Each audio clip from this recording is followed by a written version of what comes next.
Está fazendo 30 anos que acabou a ditadura militar.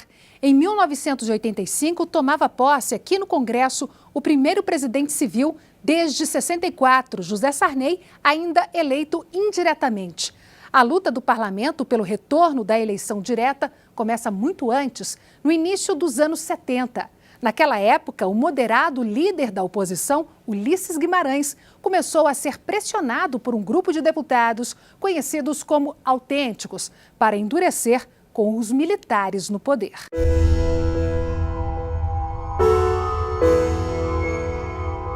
Os militares que derrubaram o governo em 1964 acabaram com a eleição direta para presidente.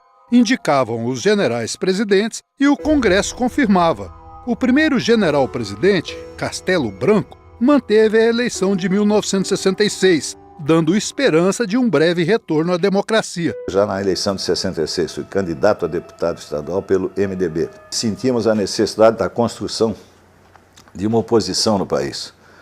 Embora combatido e incompreendido, mas era necessário esse sacrifício pessoal, porque sem um partido de oposição nós estávamos destinados a permanecer na escuridão da censura, da falta de liberdade, da falta de possibilidades para a imensa maioria da população. Logo depois, o Congresso convalidou a troca de Castelo pelo general Arthur da Costa e Silva. Quando o general sofreu um derrame, o ex-deputado e vice-presidente da República, Pedro Aleixo, é impedido de assumir, por ser um civil e moderado. Uma junta militar manda o Congresso confirmar como presidente o general Emílio Garrastazu Médici, chefe do Serviço Secreto. Nos primeiros anos da década de 1970, o Exército já havia derrotado a guerrilha urbana. Oposicionistas mais aguerridos estavam caçados ou no exílio. Foi então que um grupo de deputados começou a pressionar Ulisses Guimarães, presidente do MDB, para endurecer com os militares. Esse grupo ficou conhecido como os autênticos. Fui deputado para o ano de 70. Eu fui vice-líder, Marcos Freire vice-líder, Fernando Lira vice-líder. Ali praticamente constituiu-se o início do grupo dos autênticos. Nós éramos minoria dentro do partido, dentro do MDB. O MDB era de 78 deputados, nós tínhamos cerca de 35 a 40 no começo. Mas depois o grupo mesmo que prevaleceu foram 23. A direção do MDB não admitia que nós participássemos da executiva, que o grupo participasse da executiva do partido. Não admitia. Eram tempos difíceis. Denunciar os ditadores, mesmo de países vizinhos, como o general Pinochet do Chile, dava cadeia, como aconteceu com outro autêntico, o deputado Chico Pinto, da Bahia.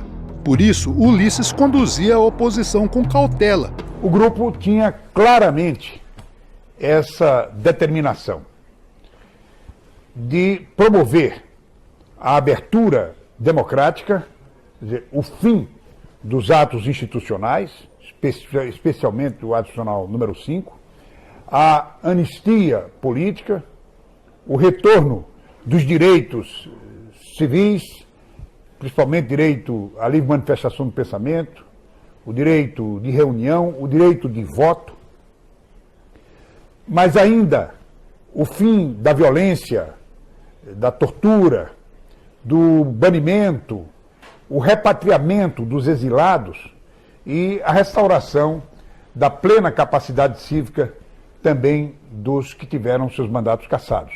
Os autênticos ficaram conhecidos internacionalmente em 1973, quando denunciaram o sistema de votação indireta para a sucessão do general Médici. O indicado pelos militares era o general Ernesto Geisel. Os autênticos lançaram o nome de Ulisses Guimarães como anticandidato. Ele deveria criticar a ditadura e, no final, renunciar, antes da sessão do colégio eleitoral, marcada para 15 de janeiro de 1974. Mas Ulisses não seguiu o roteiro combinado. Ele manteve sua candidatura e recebeu 76 votos. Geisel foi eleito com 400 votos do partido oficial, a Arena. 21 deputados do Grupo Autêntico do MDB se recusaram a votar eles preferiram fazer uma nota de protesto denunciando a farsa do colégio eleitoral.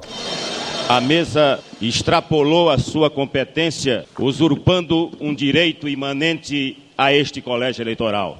Conceda a palavra ao nobre deputado Ulisses Silveira Guimarães. Não se atemorizem. O povo capaz de trabalhar, de pagar impostos, de ter e educar filhos, de morrer nos campos de batalha, também é capaz de votar.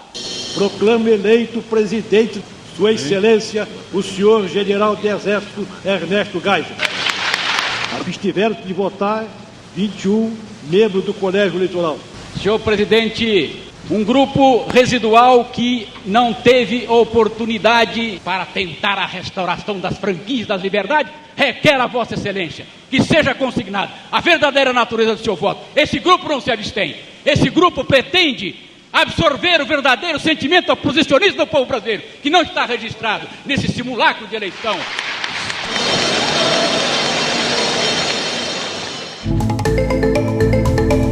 O primeiro desdobramento da rebelião contra Ulisses veio nas eleições de novembro de 1974.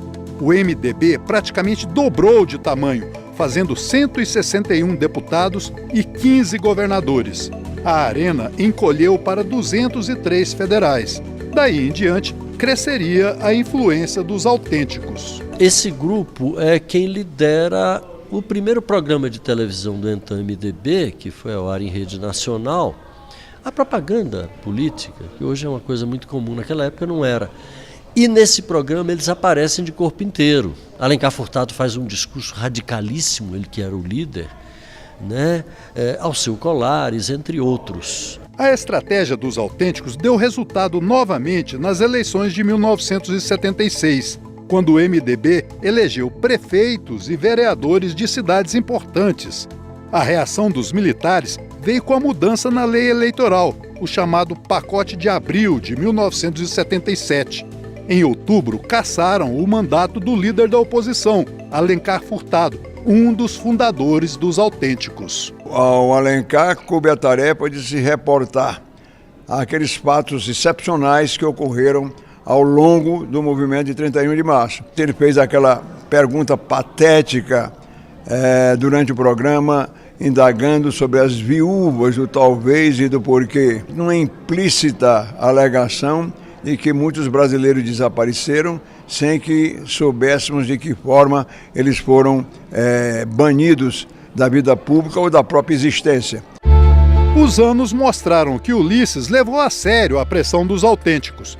Passou a ser mais crítico com os militares e recuperou a confiança da oposição. Mais tarde, alinhavou o acordo para uma saída pacífica da ditadura. Ocorreu a eleição de um presidente civil, Tancredo Neves, em 1985, e assim terminaram, nas mãos de Ulisses, os 21 anos da ditadura de 1964.